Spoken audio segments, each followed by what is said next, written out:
O Rio de Janeiro continua lindo. Ou seria melhor dizer, a cidade maravilhosa está cada vez mais violenta?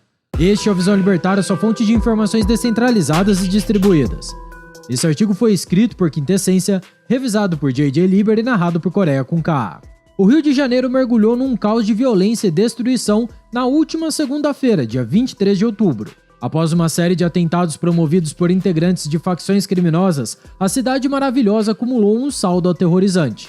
Ao menos 35 ônibus foram incendiados na zona oeste da capital fluminense. Além disso, também um trem, que saía de Santa Cruz em direção à estação central, teve sua cabine incendiada na estação Tancredo Neves.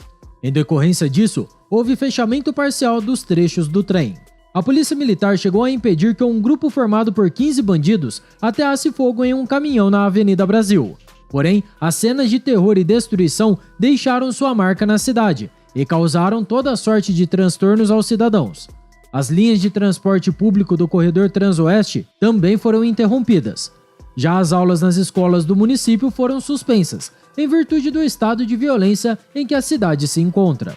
As autoridades municipais, inclusive, colocaram a capital em estágio de atenção, que é o 3º nível, numa escala de 5 níveis de risco, e que significa que uma ou mais ocorrências já impactam o município, afetando a rotina de parte da população. Pelo menos 12 bandidos foram presos, na sequência dos atos criminosos, para serem enviados para presídios em outros estados. Nas palavras do governador do Rio de Janeiro, Cláudio Castro, essas ações devem ser classificadas como atentados terroristas. Sem dúvidas, esse é um cenário de guerra urbana, que deixa a população carioca completamente aterrorizada. Mas afinal de contas, o que atirou a cidade maravilhosa nessa situação deplorável?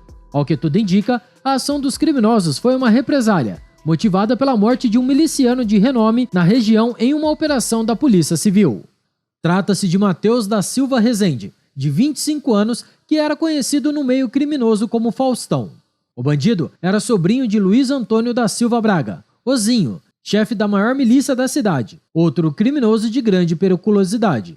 Faustão tinha em suas costas um envolvimento em pelo menos 20 homicídios e era o segundo em comando na facção, logo abaixo de seu tio Zinho. O jovem criminoso, segundo relatos, gostava de desfilar pelas áreas de controle de sua milícia portando um fuzil AK-47. Faustão foi passado pela Polícia Civil do Rio de Janeiro horas antes do início da onda de caos. Os bandidos, portanto, estariam respondendo à morte do chefão. As milícias, como bem se sabe, são uma praga na capital fluminense e também em outras cidades da região.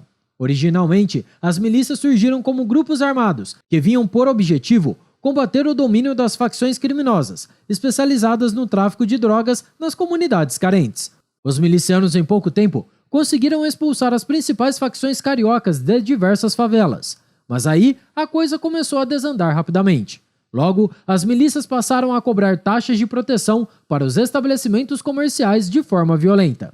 Depois, começaram a cobrar taxas de diversos serviços, como fornecimento de internet, transporte por vans e motos, TV a cabo, dentre outros. Por fim, as milícias trouxeram as drogas de volta para as favelas. Agora, existe até um nome que define a atuação desses grupos no Rio de Janeiro.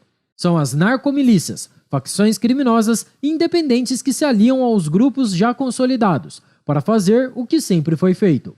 Ao que tudo indica, o finado Faustão era uma ponte entre a milícia comandada por Zinho e os traficantes das outras facções criminosas da cidade. O caso da onda de violência na Cidade Maravilhosa nos mostra, mais uma vez, que o Estado é incapaz de proteger a população, algo que supostamente é sua principal função. O Rio de Janeiro, infelizmente, parece ser um caso perdido. A cidade está loteada há muito tempo, com diversas partes do seu território sendo dominadas por grupos criminosos que aterrorizam a população que está sob seu controle. Nesses lugares, o que vale é a lei da facção. Por lá, os bandidos impõem normas de conduta, cobram impostos e instituem seus próprios tribunais. Eles são legisladores, juízes e executores. E o Estado, ao que tudo indica, parece ser incapaz de resolver essa situação, trazendo a paz de volta ao Rio de Janeiro. A violência apenas escala, de forma que os conflitos entre bandidos e com a polícia se tornam apenas frequentes e mais sangrentos. Inclusive, as citadas 20 mortes, atribuídas a mando de Faustão, estão relacionadas a disputas entre grupos criminosos. Trata-se de uma verdadeira guerra urbana, descarada, acontecendo em tempo real diante de nossos olhos. Porém, precisamos reconhecer um fato. As coisas realmente parecem estar piores agora que o PT voltou ao poder, não é mesmo? Eu sei que o tempo voa, mas vamos recapitular tudo o que já aconteceu no país em matéria de violência, desde que Lula voltou à cadeira presidencial. No mês de março, o Rio Grande do Norte foi varrido por uma onda de violência, que contou com mais de 300 ataques organizados por facções criminosas em diversas cidades. Naquela época, não obstante mais de 100 bandidos terem sido presos, ficou evidente para nós a incapacidade da governadora do estado, a petista Fátima Bezerra, de controlar a situação. Em setembro, foi a vez da Bahia, outro estado governado por petistas, ser o foco da escalada da violência. Por conta de conflitos entre facções rivais, mais de 50 pessoas perderam a vida no estado, e cenas de ônibus sendo incendiados, semelhantes àquelas que vimos agora no Rio de Janeiro, eram frequentes. E agora, temos mais essa crise carioca.